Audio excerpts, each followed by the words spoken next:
এই দুটো ভিলিয়াজ মেশিন দিয়ে বড় মাছ কাটানো হচ্ছে। খানাকুলে 26 বিঘার বড় মাছ মোবাইলটা খুলে গেছে তো আজ কাটানো হচ্ছে, যেখানে 25শে ডিসেম্বর এবং 1 জানুয়ারি পিকনিক করা হয়, অর্থাৎ পিকনিক স্পট।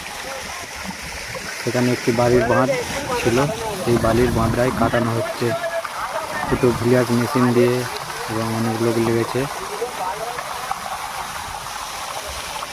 দেখতে পাচ্ছ।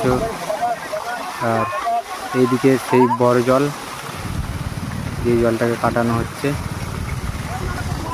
ভিলিয়াসে করে জল আসছে, অনেকটাই কাটানো হয়ে গেছে প্রায়।